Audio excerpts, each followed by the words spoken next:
Hello everyone, welcome to JK career institute. देखिए, last class में हमने किया था कुछ न्यूमेरिकल्स, जितना कुछ हमने अभी तक पढ़ लिया था, ठीक है ना। अगर आपको याद हो तो हमने SN1 पढ़ा था, SN2 पढ़ा था, E1 पढ़ा था, E2 पढ़ा था, कुछ नेम रिएक्शन पढ़ी थी, कुछ क्या बहुत सारी पढ़ी थी, ठीक है। तो अभी तक हमने क्या किया है ना कि हेलो एल्केन्स के बारे में केवल बात करी है, प्रिपरेशंस की बात की हम लोगों ने, केमिकल प्रॉपर्टी की बात की और उस पर बेस्ड क्वेश्चंस को किया। एक छोटा सा टॉपिक बचता है इसको लेके, physical property of haloalkanes, ठीक है। तो फिजिकल प्रॉपर्टी से जनरली सवाल तो आते नहीं है ना, मतलब क्वेश्चन आते हैं, यूपी बोर्ड वगैरह में आ जाते हैं, ऐसा कुछ कह नहीं सकते हैं ना, CBSE में भी कई बार आए हुए हैं। तो हम लोग ना हर टॉपिक को टच करते हुए चलेंगे, ऐसा आप कह ना पाओ कि आपने ये टॉपिक टच नहीं किया। तो इस वजह से अपन लोग हर टॉपिक हल्का हल्का टच करेंगे। हालांकि देखिए, मुझे पता है कि ऑर्गेनिक पढ़ने के लिए, अब देखिए ऑर्गेनिक भले एक सेपरेट ब्रांच है केमिस्ट्री के लिए, लेकिन ओवरऑल केमिस्ट्री में तो फिजिकल भी आता है, इनऑर्गेनिक भी आता है, ठीक है ना। तो इस वजह से ना उस साइड के कॉन्सेप्ट, पड़ोसी वाले कॉन्सेप्ट इधर यूज़ होते रहते हैं। कभी हमने बचपन में केमिकल बॉन्डिंग पढ़ा था, बचपन का मतलब 11th क्लास में, तो वहाँ पर कई सारी चीज़ें हम पढ़ते हैं, सॉल्युबिलिटी वगैरह पढ़ते हैं, ठीक है। हाइड्रोजन बॉन्डिंग के बारे में पढ़ते हैं हम, मेल्टिंग पॉइंट के बारे में पढ़ते हैं, बॉइलिंग पॉइंट या फिर डेंसिटी वगैरह के बारे में थोड़ी बातें की जाती है, अगर अच्छे से पढ़ा हो तो, ठीक है। तो ना जैसे कि कभी कदार काइनेटिक्स वाली चीज़ें यूज़ होती है, केमिकल काइनेटिक्स रेट वगैरह निकालने के लिए, तो वैसे वैसे ना इनऑर्गेनिक वाला पार्ट भरपूर यूज़ होता है, फिजिकल वाला पार्ट भी यूज़ होता रहता है अपने ऑर्गेनिक में। तो हम लोग को ना सबका हल्का हल्का आइडिया होना ही चाहिए, है ना। खैर, हम बात करते हैं फिजिकल प्रॉपर्टीज़ पे। सबसे पहले हम देखें ना, फिजिकल प्रॉपर्टी का मतलब क्या है। हम देखें दो तरीके से बातें करते हैं, एक तो सर हमारा फिजिकल प्रॉपर्टी, दूसरा केमिकल प्रॉपर्टी, ठीक है। फिजिकल का मतलब क्या है, जो देखकर बता सके हम, देखकर भाई साहब रंग रूप सूरत, ठीक है, काला गोरा, मतलब कि कैसा उसका रंग है, ठीक है ना। अच्छा, फिजिकल के बारे में हम दो तीन और बातें करते हैं कि भाई साहब उसका बॉइलिंग पॉइंट कितना है, मेल्टिंग पॉइंट कितना है, ठीक है। इसमें हम एक सॉल्युबिलिटी को लेकर ना बहुत ज़्यादा हमारे दिमाग में रहता है, बहुत ज़्यादा परेशान रहते हैं लोग, है ना। मतलब हमें चिंता रहती है कि भाई साहब सॉल्युबिलिटी का क्या, सॉल्युबल है या नहीं है, ठीक है। फिर थोड़ी बहुत बातें डेंसिटी पे कि भाई साहब उसकी डेंसिटी का क्या चक्कर है, ठीक है। तो फिजिकल प्रॉपर्टी में 3-4 बातें करेंगे अपन लोग। सबसे पहले तो फिजिकल स्टेट के बारे में बात करेंगे, कलर उसका, स्मेल वगैरह होती है नहीं, मेल्टिंग पॉइंट, बॉइलिंग पॉइंट के बारे में बात कर लेंगे, ठीक है। अच्छा, डेंसिटी वगैरह पे हम बात कर सकते हैं, थोड़ा बहुत स्टेबिलिटी को लेकर बात कर सकते हैं, है ना। केमिकल का मतलब तो मुझे पता ही है, जो मुझे अपनी आंखों से नहीं दिखता है। बेसिकली 2 रिएक्शन हमने करवाई, उसके अंदर क्या हुआ, एटॉमिक लेवल पे कैसे मॉलिक्यूल्स चेंज हुए, कैसे एटम्स चेंज हुए, किस तरीके से बॉन्डिंग हुई, ये मुझे अपनी आंखों से देखकर तो मालूम चलता नहीं है, ठीक है। तो केमिकल प्रॉपर्टीज़ वगैरह हम लोगों ने पढ़ ली है, ठीक। अच्छा, बात करते हैं फिजिकल पे। थोड़ा सा इसमें लिखने वाला वर्क होता है, ठीक है। थोड़ा सा हम लिखेंगे इस चीज़ को एंड समझेंगे, ठीक। तो थोड़ी सी ये कहानी हम लोग करते हैं।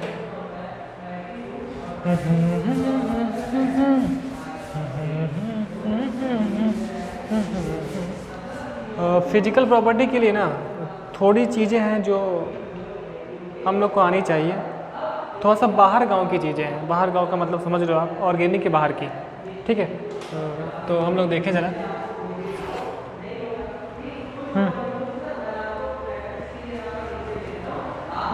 फिजिकल प्रॉपर्टीज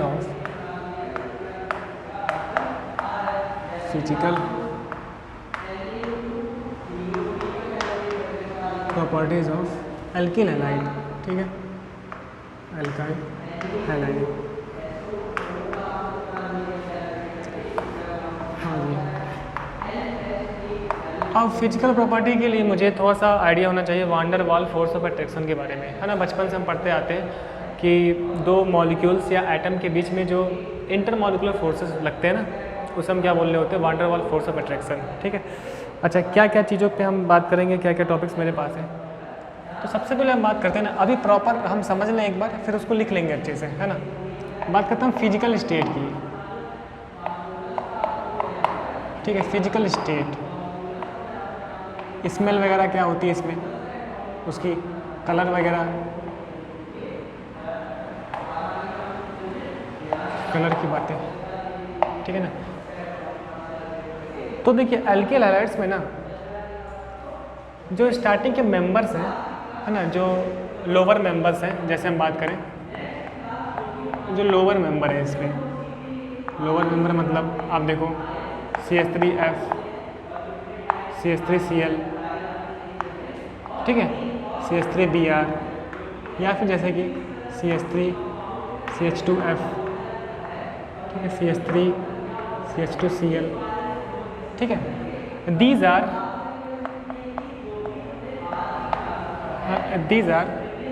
gases, ठीक है, gases at रूम टेम्परेचर, तो बेसिकली जो स्टार्टिंग वाले मेंबर्स हैं ना, वो लोग क्या है, गैसेस हैं, रूम टेम्परेचर पे किस फॉर्म में, गैस के फॉर्म में है ना, एंड कलरलेस है ये लोग, ठीक है। अच्छा ये ठीक है, यहाँ तक बातें। अच्छा अप टू C18 ये मीठी गंध वाले होते हैं, हम बोलते हैं स्वीट स्मेलिंग होता है, स्मेल होता है इसका, ये स्वीट स्मेलिंग कंपाउंड्स है अप टू C18 तक के, है ना। मीठी गंध मतलब जैसे कि स्मेल करके अच्छा महसूस होगा, ऐसे मीठी का मतलब कभी आपने देखा हो, जैसे कि मिर्चा का भी लगता है, मिर्चा का तड़का, तो उसकी गंध आप देखिएगा परेशान करती है हम लोगों ना, आँखों में चुभती है, तो वैसे ही चुभने वाली नहीं। जैसे कि मेरे पास परफ्यूम्स वगैरह होते हैं, उनकी स्मेल ये कितनी अच्छी लगती है ना, अच्छा लगना, इसका मतलब वह स्वीट है। अच्छा ग्रेटर देन जो C18 है ना, C18 के जो आगे वाले हैं, जो इससे ग्रेटर्स हैं, वो बेसिकली सॉलिड है ना, स्मेल लेस सॉलिड है,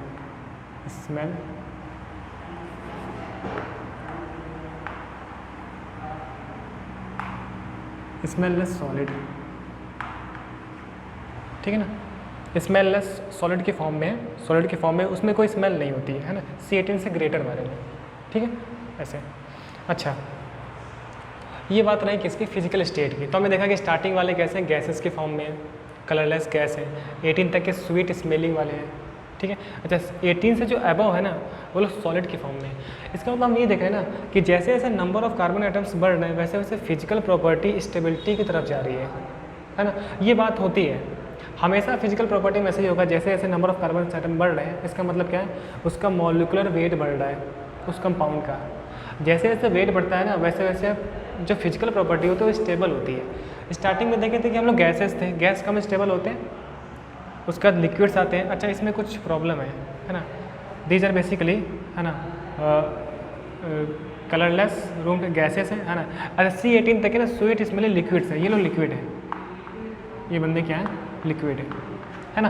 तो स्टार्टिंग वाले कैसे हैं, गैसेस के फॉर्म में है, जैसे जैसे नंबर ऑफ कार्बन आइटम्स बढ़े, गैस के बाद लिक्विड आया, और बढ़ा तो सॉलिड आया, ठीक है। तो एक ट्रेंड मिलता है कि अपन लोग अगर साइज इंक्रीज करते हैं तो फिजिकल प्रॉपर्टी भी इंक्रीज़ होती है ना, वो सॉलिड की तरफ टेंड करती है ना, ऐसे। चलिए इसके बाद हम देखते हैं, नेक्स्ट हम बात कर सकते हैं इसमें बहुत ही अच्छे से, क्या चीज़, MPMB मेल्टिंग पॉइंट की एंड बॉइलिंग पॉइंट की, melting point and boiling point, ठीक है। पहले आप पहला पॉइंट लिखो, है ना, फिजिकल स्टेट लिखो, स्मेल लिखो, कलरलेस लिखो, कलर लिखो, ऐसे, ठीक है। इसमें हम बात करते हैं थोड़ा बहुत, तो कुछ टॉपिक्स लिख लेते हैं हम लोग, ठीक है ना।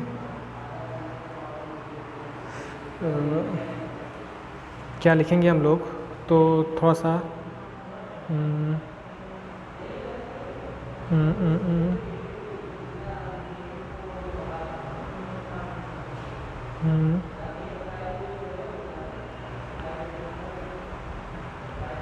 ठीक है ना।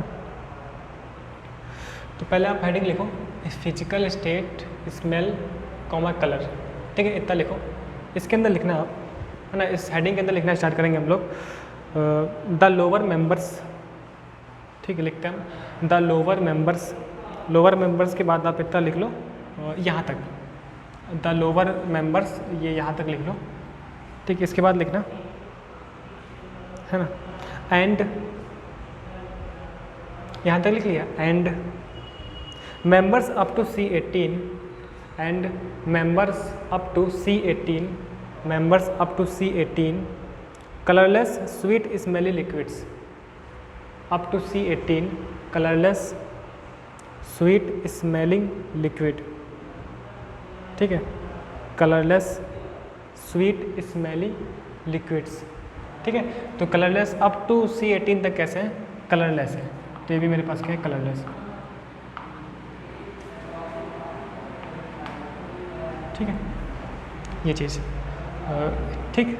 एंड है ना, ग्रेटर देन C18, जहाँ तक मैंने बोला, कहाँ तक मैंने बोला, आप थोड़ा कंफ्यूज हो जाओगे, है ना। मैंने बोला द लोअर मेंबर्स, इतना लिख लिया, है ना, are gases at room temperature and members up to C18 are colourless sweet smelling liquids.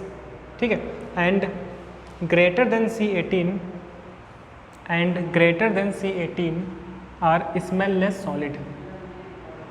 ठीक है, लिख लिया इतना। चलिए नेक्स्ट पार्ट करते हैं हम लोग, मेल्टिंग पॉइंट, बॉइलिंग पॉइंट। अब आप देखो ना, तो बेसिकली हमने इसमें देखा था कि जो एल्किल हैलाइड्स होते हैं ना, एल्केन्स के कंपैरिजन में इनका melting point, boiling point greater होता है। ठीक है, उसका रीज़न मेरे पास है पोलैरिटी का लेकर, है ना, मॉलिक्यूलर वेट ज़्यादा होता है। बेसिकली क्या होता है, इनका मेल्टिंग पॉइंट, बॉइलिंग पॉइंट, ठीक है, एल्केन्स के कंपैरिजन में ज़्यादा होता है। तो अगर मैं बात करूँ एल्केन्स अगर है ना, एंड एल्किल हैलाइड है, एल्काइल हैलाइड, तो MPBP ग्रेटर किसके लिए होगा, एल्काइल हैलाइड के लिए।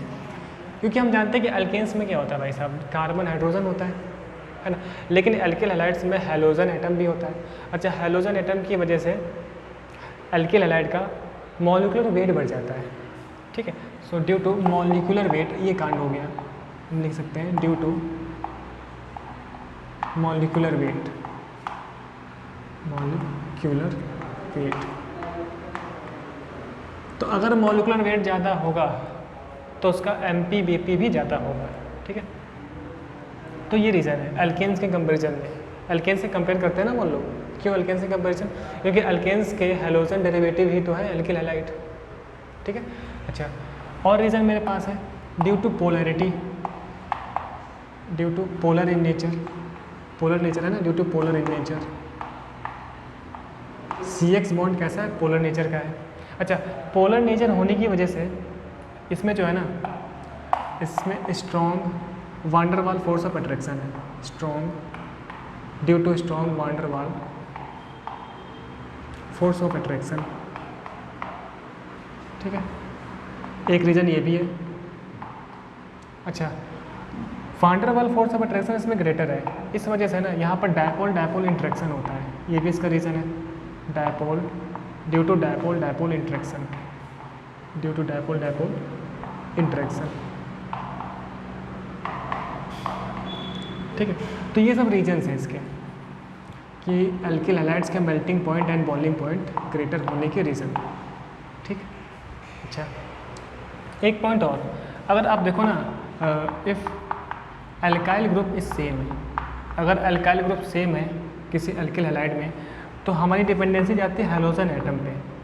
अगर हैलोजन एटम का साइज इंक्रीज़ करता है, ठीक है, तो फिर MP एंड BP भी इंक्रीज़ करते हैं। मुझे पता है जैसे जैसे साइज इंक्रीज़ होगा वैसे वैसे मोलर मास बढ़ेगा, मॉलिक्यूलर वेट बढ़ेगा, एंड जब मॉलिक्यूलर वेट बढ़ेगा तो MPBP भी इंक्रीज़ करेगा। ठीक, तो इसमें एक रीज़न हम देख सकते हैं, अगर आप देखो यहाँ पे, देखिए R तो हमने सेम रखा है, तो आप देखो, तो हम देख लेंगे RF, फिर RCl ना, and then RBr and RI। तो आपको दिख रहा है कि fluorine, chlorine, bromine, iodine, increasing order है इसका हैलोजन एटम का। तो जैसे जैसे हैलोजन एटम इंक्रीज़ करेगा साइज, उस वैसे ही वैसे मेरे पास बॉइलिंग पॉइंट भी इंक्रीज़ करेगा। ठीक है, अच्छा, ये कब, जब R मेरे पास अल्काइल ग्रुप सेम है तब। ठीक, क्या क्या रीजन्स हैं मेरे पास MPBP के। सबसे पहले तो हमने बात की कि अल्केन्स से कंपैरिजन तो MPBP ग्रेटर होगा। क्या रीज़न, मॉलिक्यूलर वेट ज़्यादा है ना, और क्या क्या इसमें रीजन्स, पोलर इन नेचर है, वांडरवाल फोर्स ऑफ अट्रैक्शन ज़्यादा है। अच्छा, इसकी वजह से इसमें डायपोल डायपोल इंट्रैक्शन भी होता है। ठीक है, ये सब चीज़ें आप पढ़ चुके हो पहले भी। अच्छा, फिर हमने देखा ना, अगर एल्किल हैलाइड्स में दो बातें होती हैं, या तो R सेम हो या तो X सेम हो। ठीक, अगर R सेम होता है तो साइज पे जाता है, हैलोजन का अगर साइज इंक्रीज़ करेगा तो मेरे पास बॉइलिंग पॉइंट इंक्रीज़ करेगा। एक इसमें और बात हो सकती है कि अगर R डिफरेंट हो एंड हैलोजन एटम सेम हो, तब क्या होगा, तब फिर R के साइज़ पे डिपेंडेंसी जाएगी। अगर आर का साइज इंक्रीज़ कर रहा है तो मेरे लिए MPBP भी इंक्रीज़ करेगा। ठीक है, तो इसको थोड़ा सा हम लिखेंगे फिर आगे बढ़ते हैं। अब यहाँ देखो, MP का मतलब मध्य प्रदेश और BP का मतलब, ऐसा तो नहीं होता है ना, MP का मतलब मेल्टिंग पॉइंट। ठीक, हम देखते हैं if halogen atom is same तो क्या होगा। तो आप देखो डिपेंडेंसी जाएगी ना एल्काइल ग्रुप पे, जैसे जैसे एल्काइल ग्रुप का भाई साहब साइज इंक्रीज़ करेगा ना, वैसे वैसे MP एंड BP भी इंक्रीज़ करेगा। ठीक है, एक एग्जांपल देखते हैं। जैसे आप देखो CH3 Cl ले लेते हैं, Cl next our CH3 CH2 Cl our next CH3 CH2 CH2 Cl। ठीक है, देन अवर नेक्स्ट आप देखो बहुत सारी चीज़ें मैं यहाँ कर लूँ कि अब देखो जैसे जैसे आप देख रहे हो हेलोजन एटम सेम है, तो जैसे जैसे R ग्रुप R का साइज बढ़ेगा वैसे ही वैसे बॉइलिंग पॉइंट भी इसमें इंक्रीज़ करेगा। ठीक है, तो बॉइलिंग पॉइंट का ये हो गया इंक्रीजिंग ऑर्डर। ठीक है, इससे पहले हम पढ़ चुके हैं एल्काइल ग्रुप फिजिकल प्रॉपर्टी के लिए रिस्पॉन्सिबल होता है, जो आज हमने देखा भी। ठीक है ना, ये रीज़न इसमें है। इसमें एक और बात हो सकती है, अगर ब्रांचिंग हो रहा हो, इफ ब्रांचिंग इज प्रेजेंट, तब क्या होगा। इफ ब्रांचिंग इज प्रेजेंट, दिख रहा है। अच्छा, अगर ब्रांचिंग प्रेजेंट होगी तो उससे क्या होता है। देखिए ब्रांच होने से ना molecule becomes dense, molecule dense हो जाता है। ठीक है, तो मॉलिक्यूल बिकम्स डेंस। ठीक है, सरफेस एरिया डिक्रीज कर जाता है। ठीक है, सरफेस एरिया डिक्रीजेस। ठीक, अच्छा, van der Waal force of attraction, van der Waal force of attraction and is also decreases. So MP and BP decreases. ठीक है, तो होता क्या है ना, जैसे जैसे ब्रांचिंग होगी ना तो मॉलिक्यूल सिमेट्रिक होने लगता है, सिमेट्री आने लगती है उसमें, मॉलिक्यूल डेंस हो जाता है, सरफेस एरिया कम हो जाता है। ठीक है, वांडरवाल फोर्स ऑफ अट्रैक्शन कम हो जाता है, जिसकी वजह से MPBP डिक्रीज़ कर जाता है। तो अगर आप देखो कभी एग्जांपल, इसमें एग्जांपल की बात करें तो हम देखें CH3Cl। ठीक है, CH3CH CH3Cl। ठीक है, CH3C CH3 and our CH3 then Cl। तो आप देखो primary, secondary and then our tertiary. तो जैसे ही जैसे ना मेरे पास ब्रांचिंग हुई वैसे वैसे बॉइलिंग पॉइंट क्या हो गया, इसका डिक्रीज़ कर गया। तो this is the order of decreasing order boiling point, ये बॉइलिंग पॉइंट का ऑर्डर है। ठीक है ना। अच्छा, इसमें क्या हुआ था, जैसे जैसे R ग्रुप इंक्रीज करता है वैसे वैसे BP बढ़ता है ना। और यहाँ पर देखो आप, जैसे जैसे हेलोजन एटम का साइज इंक्रीज करता है वैसे BP बढ़ता है। लेकिन अगर मेरे पास ब्रांचिंग होती है तो मॉलिक्यूल सिमेट्रिक डेंस जो वगैरह ये सब रीजन की वजह से, ठीक है, ब्रांचिंग बढ़ी तो मेरे पास बॉइलिंग पॉइंट क्या हो गया, डिक्रीज़ कर गया आपकी बार। ठीक है, तो ये रीज़न हो गया। तो ये बात करते हैं हम लोग मेल्टिंग पॉइंट की एंड बॉइलिंग पॉइंट की। ठीक है, तो इतना आप लिख लो, एक पॉइंट हम लोग लिख लेंगे फिर इसको भी लिखेंगे आराम से। तो आप इसमें लिखना ज़रा, हेडिंग लिखते हैं हम लोग MP एंड BP। ठीक है, Madhya Pradesh and blood pressure. ठीक है, ऐसे याद रखते हैं इसको। इसके नीचे लिखेंगे हम लोग higher boiling point than parent alkanes. ठीक है, higher boiling point than parent alkanes. ठीक है, एंड देन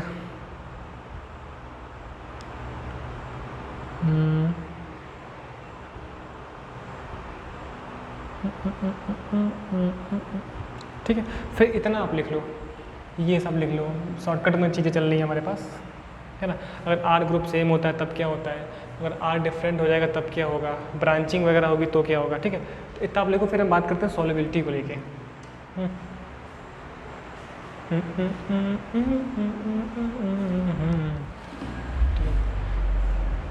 ठीक है, तो इतना लिख लिया, तो हम आगे देखते हैं यहाँ पर फिजिकल प्रॉपर्टी और भी क्या क्या हो सकती हैं उस पर, है ना।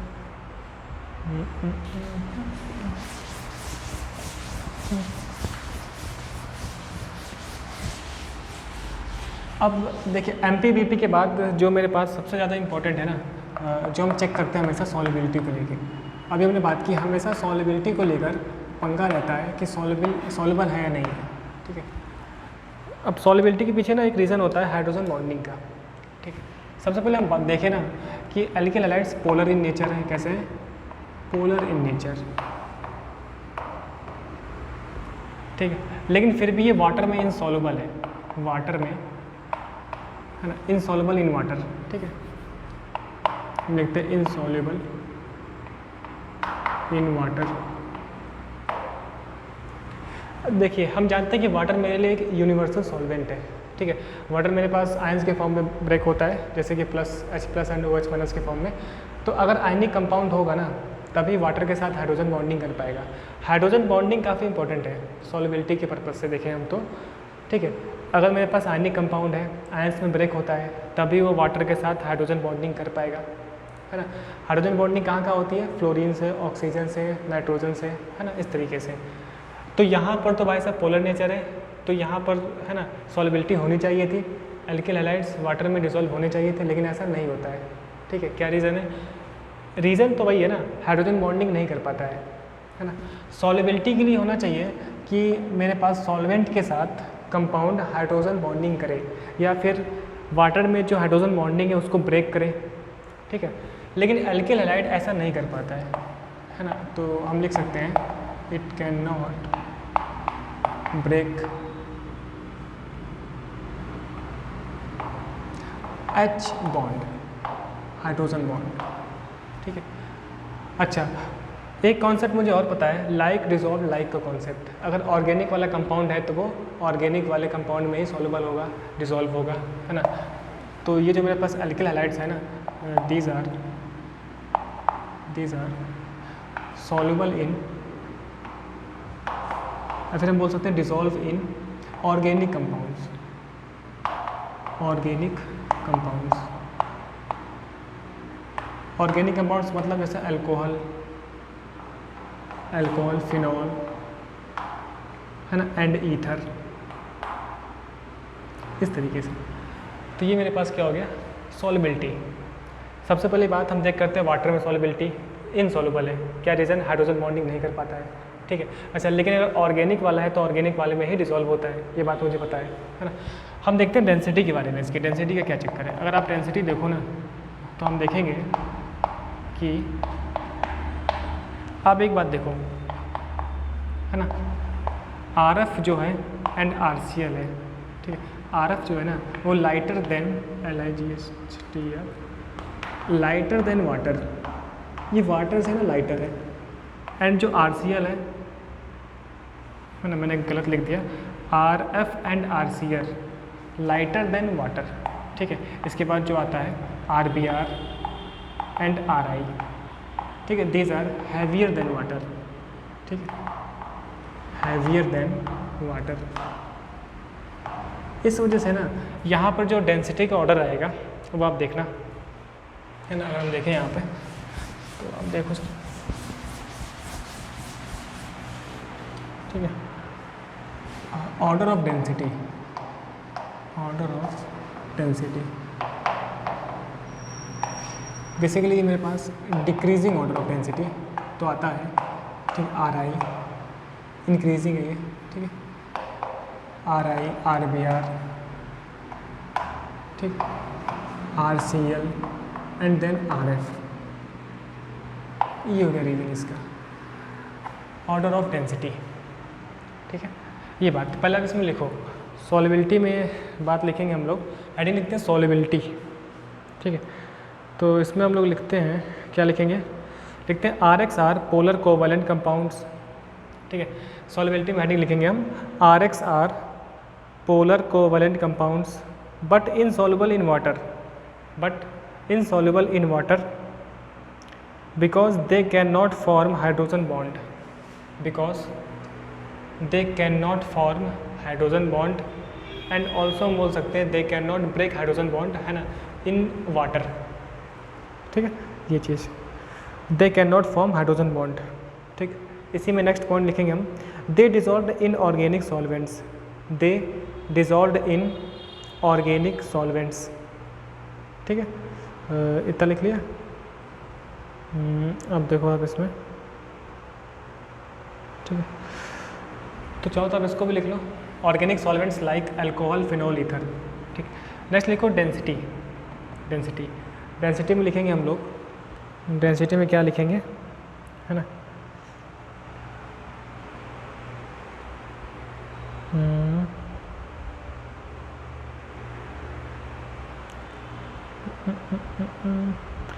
डेंसिटी में हम लिखते हैं, ऐसे लिख लो आप, R F and R C L lighter than water है, R B R and R I heavier than water है, ठीक है, इतनी सारी बातें।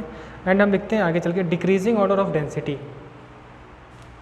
डिक्रीजिंग ऑर्डर ऑफ डेंसिटी, है ना, यहाँ पे थोड़ा सा मैं गलत कर दिया हूँ। सो डिक्रीजिंग ऑर्डर ऑफ डेंसिटी, देखिए डेंसिटी का डिक्रीजिंग ऑर्डर वही होगा जो हमने देखा था एल्किल हैलाइड्स के रिएक्टिविटी का ऑर्डर, ठीक है। बॉन्ड डिसोसिएशन एनर्जी के बेस पे कहानी होती है, ठीक है, एनर्जी सबसे कम होगी तो जल्दी ब्रेक होगा, जैसे कि आर आई, फिर आर बी आर, ठीक है, R C L and then R F, ये हो गया डिक्रीजिंग ऑर्डर ऑफ डेंसिटी, ठीक। नेक्स्ट देखते हैं हम लोग स्टेबिलिटी, स्टेबिलिटी। अब देखिए स्टेबिलिटी कंप्लीटली मेरे पास जाती है सी एक्स बॉन्ड के नेचर पे, है ना। अब देखिए सी एक्स बॉन्ड में हमारे पास बॉन्ड डिसोसिएशन एनर्जी होती है, ठीक है, जितनी ज़्यादा एनर्जी मुझे देनी पड़ेगी किसी बॉन्ड को ब्रेक करने के लिए, मतलब वो उतना ज़्यादा स्टेबल है ना। इससे पहले हमने देखा था ना रिएक्टिविटी ऑफ एल्किल हैलाइड, अगर आपको याद हो तो हमने देखा था रिएक्टिविटी ऑफ एल्किल हैलाइड, तो आप उसको देखो ज़रा, रिएक्टिविटी ऑफ एल्काइल हैलाइड। तो रिएक्टिविटी में क्या था, हमें देखा था कि आर आई ज़्यादा रिएक्टिव है, फिर आर बी आर है, देन आर सी एल है एंड देन आर एफ है, ठीक है। अच्छा रिएक्टिविटी का ऑर्डर ये है, इसका मतलब कि स्टेबिलिटी का जो ऑर्डर होगा ना, स्टेबिलिटी का ऑर्डर इसका अपोजिट होगा, अपोजिट मतलब R F, R C L, R B R, R I, ठीक है।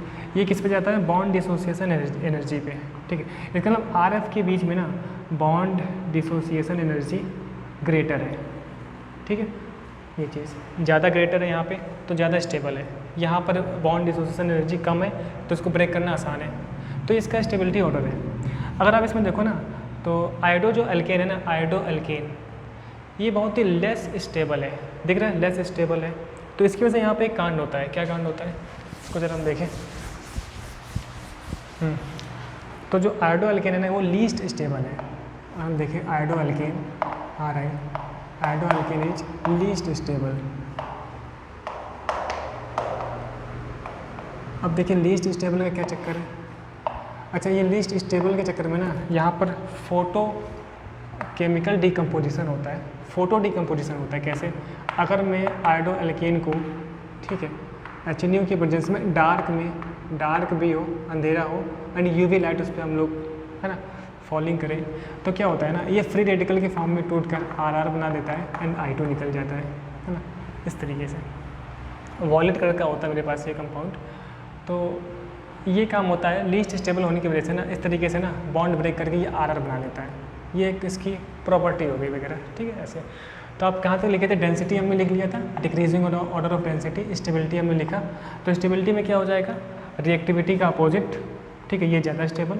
रीजन इसका क्या था, बॉन्ड डिसोसिएशन एनर्जी, बात कर चुके थे हम इस पर पहले, ठीक। तो आप इतना लिख लो, स्टेबिलिटी को लेके लिख लो, इतनी सारी बातें लिख लो आप। हेडिंग लिखेंगे स्टेबिलिटी, ठीक। स्टेबिलिटी में लिख लो आप ज़रा, यहाँ पर अगर हम बात करें कि क्या करना है मुझे, सो ज़्यादा कुछ खास है नहीं, है ना, आप यही लिख लो, ठीक है, RF, ठीक है। पहले आप रिएक्टिविटी का ऑर्डर लिख लो, इसका अपोजिट क्या हो जाएगा, स्टेबिलिटी। रीज़न क्या है, बॉन्ड डिसोसिएशन एनर्जी, है ना, क्या चक्कर है, अगर एनर्जी ज़्यादा होगी ना बॉन्ड डिसोसिएशन एनर्जी, तो उसे ब्रेक करने में मुझे ज़्यादा एनर्जी देनी पड़ेगी, ठीक है। तो यहाँ पर ब्रेक करने में ज़्यादा एनर्जी मुझे चाहिए, इस वजह से ज़्यादा स्टेबल है। ठीक है, यहाँ पर एनर्जी कम है इनके बॉन्ड को डिसोसिएट करने की, तो इसकी रिएक्टिविटी ज़्यादा है ना। इसमें हम पहले बात कर चुके हैं, इसके पीछे आप इतना परेशान क्यों हो रहे हो। ठीक है ना, इतना लिख लिया।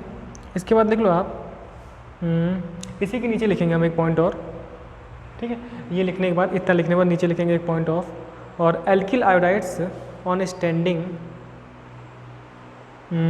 एल्किल आयोडाइड्स कैसे लिखेंगे, ऐसे लिख लो, Ri इज़ लीस्ट स्टेबल, ऐसे लिख लो, Ri is least stable and darken in light due to photo decomposition, and darken in light due to photo decomposition, ठीक है ना। ऐसे आगे इसके लिख लो। Next point, alkyl iodides on standing become violet और ब्राउन। नेक्स्ट पॉइंट इसी में, alkyl iodides on standing become violet और brown because of their decomposition in the presence of light, because of their decomposition in the presence of light to give iodide. ठीक है, तो basically क्या हुआ ना, बहुत ही लीस्ट स्टेबल है ना, तो इस वजह से ना इस तरीके से ये HNO के साथ रिएक्शन करके ऐसे RR फ्री रेडिकल बन के R2 बन जाता है मेरे पास। ठीक है, जो कि वॉयलेट कलर का होता है, जो अभी हमने बातचीत में हमने लिखा अभी। एंड यहाँ पे फोटो डिकम्पोजिशन होता है, मतलब लाइट की वजह से डिकम्पोज होना। ठीक है, सो यार photo decomposition takes place, photo decomposition है ना। तो ये लेस स्टेबल था, इस वजह से ये बात हमने लिख ली है ना। ये कॉम्पिटेटिव पॉइंट ऑफ व्यू से बात आ सकता है, लेस स्टेबल है तो ये कहानी होती है। ठीक, अच्छा, आज हमने क्या क्या बातें की कि भाई साहब फिजिकल स्टेट का क्या चक्कर है। तो जो स्टार्टिंग वाले मेंबर्स थे वो सब गैसेस थे, 18 तक के लिक्विड है, कलरलेस है। हमने देखा कि स्वीट स्मेली है ना, स्मेल होते हैं वो लोग। अच्छा, इसके बाद वाले जो होते हैं वो सॉलिड्स के फॉर्म में होते हैं। ठीक है, स्मेललेस थे, है ना। और हमने ये बात की कि जैसे जैसे मॉलिक्यूलर वेट बढ़ता है वैसे वैसे फिजिकल प्रॉपर्टी स्टेबिलिटी की तरफ जाती है। ठीक है, मेल्टिंग पॉइंट, बॉइलिंग पॉइंट की बात की, तो हम एल्केन से कंपैरिजन की, क्योंकि एल्केन से एल्किल हैलाइड बने हुए हैं, है ना। तो मैंने देखा कि एल्केन्स के कंपैरिजन में एल्किल हैलाइड्स का MPBP ग्रेटर होता है, क्योंकि एल्किल हैलाइड्स का मोलर मास या फिर हम बोले मॉलिक्यूलर वेट ज़्यादा होता है। ठीक है, और भी रीजंस थे, क्योंकि ये पोलर नेचर का होता है ना। वांडर वाल फोर्स ऑफ अट्रैक्शन इनके बीच में ज़्यादा होता है ना। डायपोल इंट्रैक्शन भी इनके बीच में लगता है। फिर हमने बात की अगर एल्किल ग्रुप सेम होगा तो क्या कांड होगा, अगर डिफरेंट होगा तब क्या होगा। तो जाएगा साइज के ऊपर, अगर हैलोजन का साइज इंक्रीज़ करेगा तो MPBP इंक्रीज़ करेगा, अगर अल्काइल ग्रुप का साइज इंक्रीज़ करेगा तो MPBP इंक्रीज़ करेगा। ठीक है, नेक्स्ट हमने देखा ना, अगर मेरे पास इसी में ब्रांचिंग हो जाती है तो ब्रांचिंग की वजह से मॉलिक्यूल सिमेट्रिक हो जाता है, सरफेस एरिया कम हो जाता है, जिसकी वजह से MPBP डिक्रीज़ कर गया था। ठीक है, सॉल्युबिलिटी को लेके बहुत ज़्यादा चिंता रहती है हम लोग को, और खासकर वाटर के बारे में, क्योंकि वाटर हम लोग का एक यूनिवर्सल सॉल्वेंट है ना। कहीं भी जब भी हम लोग केमिस्ट्री लैब में वगैरह होते हैं तो वहाँ पर जो भी सॉल्यूशन बन रहा होता है तो सॉल्वेंट के तौर पे हम नॉर्मली वाटर ही लेते हैं, वाटर में डिसॉल्व करके एक्वा सॉल्यूशन बनाते हैं, फिर वहाँ रिएक्शन होती है। नॉर्मली हम वाटर ही यूज़ करते हैं, तो हमेशा हम चेक करते हैं कि क्या वाटर, अच्छा एक हम बात करें जैसे कि अपन लोग कोई क्रीम पाउडर हमने यूज़ किया, क्रीम नहीं, बालों में हमने जेल लगाया। ठीक है, अच्छा, जेल लगाने के बाद हमने उसे वाटर से है ना वॉश किया। अगर जेल मतलब हमारे बाल धुल गए, साफ़ हो गए, इसका मतलब कि जेल वाटर में सॉल्युबल था। ठीक है ना, तो इस वजह से वाटर के साथ काफ़ी ज़्यादा इंपॉर्टेंट है कि सॉल्युबिलिटी चेक की जाए। अगर मान लीजिए जेल, जो हेयर जेल हमने यूज़ किया था वो वाटर के साथ सॉल्युबल नहीं होता, तो जितना भी हम पानी से धोते वो जेल लगा ही रहता है। मान लीजिए ऐसा होता है कि जो हमने जेल यूज़ किया है वो किसी ऑर्गेनिक सॉल्वेंट से के साथ सॉल्युबल होता है, तब हमें ईथर से, फिनॉल से, अल्कोहल से बाल अपने धुलने पड़ते हैं, है ना। तो ये वाटर के साथ सॉल्युबिलिटी काफ़ी इंपॉर्टेंट है। तो हमेशा जो भी चैप्टर हम पढ़ेंगे ना, तो हम लोग की चिंता रहेगी कि भाई साहब वाटर में सॉल्युबिलिटी का क्या चक्कर है ना। अच्छा, वाटर में सॉल्युबिलिटी के लिए क्या हम देखते हैं, हाइड्रोजन बॉन्डिंग, है ना। एक तो वाटर के साथ हाइड्रोजन बॉन्डिंग कर ले। अच्छा, ये कंपाउंड अपना हाइड्रोजन बॉन्डिंग के लिए जो वाटर में HOH है ना, उसके हाइड्रोजन बॉन्डिंग को ब्रेक कर दे।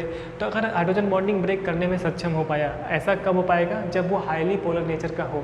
लेकिन ना ये मेरे पास जो एल्किल हैलाइड्स है वो इतने पोलर नेचर इतना हाई नहीं उनका, है ना, लेस पोलर नेचर वाले हैं, बहुत ही कम होता है उसमें नेचर, तो वो हाइड्रोजन बॉन्डिंग ब्रेक नहीं कर पाते हैं। तो इस वजह से वाटर में इनसॉल्युबल है। अच्छा, लेकिन एक कॉन्सेप्ट हम और जानते हैं, अब प्योर केमिकल बॉन्डिंग में हम सब चीज़ें पढ़ते हैं कि like dissolve like a concept, है ना। अगर मेरे पास ऑर्गेनिक वाला बंदा है तो वो ऑर्गेनिक वाले में सॉल्युबल होगा, डिजॉल्व होगा, ठीक है। तो इस वजह से अल्किल हाइड्राइड तो एक ऑर्गेनिक कंपाउंड है ना, तो वो ऑर्गेनिक सॉल्वेंट में डिसॉल्व होता है, जैसे कि अल्कोहल, फिनॉल, ईथर वगैरह में, ठीक है। इसके बाद हमने बात की स्टेबिलिटी की, फिर डेंसिटी की भी ज़्यादा बात नहीं की, है ना, आगे वाले टाइम में हम ज़्यादा बात करेंगे। पर बस हमने ये देखा कि RF एंड RCl वाटर से लेसर है, लाइटर है, एंड RBr एंड RI, है ना, ये हैवियर देन वाटर है। अच्छा, इनका जो डिक्रीजिंग ऑर्डर था ना, वो वही था जो रिएक्टिविटी का ऑर्डर था, ठीक है, मतलब RI, RBr, RCl, है ना। अच्छा, जैसे जैसे ब्रांचिंग बढ़ेगी ना, वैसे वैसे डेंसिटी कम होती है ना। ये बात हमने यहाँ नहीं लिखी है फिलहाल, जैसे कि 1 डिग्री, 2 डिग्री, 3 डिग्री, तो 3 डिग्री वाला कम डेंस होगा। जैसे कि हम बात करें आयोडोमीथेन, है ना, मेथिल आयोडाइड, ठीक है, आइसोप्रोपाइल आयोडाइड, है ना, tertiary iodide, tertiary butyl iodide, ठीक है। तो प्राइमरी जो आयोडोमेथेन है ना, ये सबसे ज़्यादा डेंस होगा। जैसे जैसे ब्रांचिंग बढ़ेगी वैसे वैसे डेंसिटी कम होती है, क्योंकि मॉलिक्यूल सिमेट्रिक होने लगता है, सरफेस एरिया कम हो जाता है, ठीक है। फिर हमने बात की स्टेबिलिटी के बारे में, तो स्टेबिलिटी के लिए फिर वही बॉन्ड डिसोसिएशन, एनर्जी वाली बातें, ठीक है। तो ये वाली बात, और एक अच्छी सी बात ये लेस स्टेबल होने की वजह से फोटो डिकम्पोजिशन रिएक्शन देता है ये, सही है। चलिए, तो आज हम इतना बात करते हैं फिजिकल प्रॉपर्टी। नेक्स्ट हम लोग की चालू होगी haloalkanes and haloarenes के बारे में, और फिर हम बात करेंगे वहाँ पर कुछ एरोमेटिक, क्योंकि मुझे पता है कि एरोमेटिक कंपाउंड के जो हेलोजन डेरिवेटिव्स हैं उन्हें मैं क्या बोल रहा हूँ, हेलो एरीन्स, है ना। तो मुझे एरोमेटिक कंपाउंड का पता होना चाहिए। एरोमेटिक कंपाउंड मेरे लिए अभी बेंजीन रिंग है, बेंजीन में किस तरीके से मेरे पास पाई बॉन्ड का delocalisation of pi bond resonance उसमें होता है, उसके बारे में पता होना चाहिए। बेंजीन रिंग किस तरीके की रिएक्शंस देता है ना। बेंजीन रिंग मेरे पास, बेंजीन में एक अनसैचुरेशन है लेकिन वो एडिशन रिएक्शन नहीं देता है, ठीक है। तो किस टाइप की रिएक्शन देगा, इलेक्ट्रोफिलिक सब्स्टिट्यूशन रिएक्शन देता है, तो उसके बारे में थोड़ा बहुत आइडिया होना चाहिए। फिलहाल जितना मैकेनिज्म मुझे रिक्वायर्ड उतनी हम बात करेंगे, फिर फटाफट चैप्टर को खत्म करेंगे, है ना। ठीक, तो तब तक के लिए बहुत बहुत थैंक यू, मिलते हैं नेक्स्ट लेक्चर में।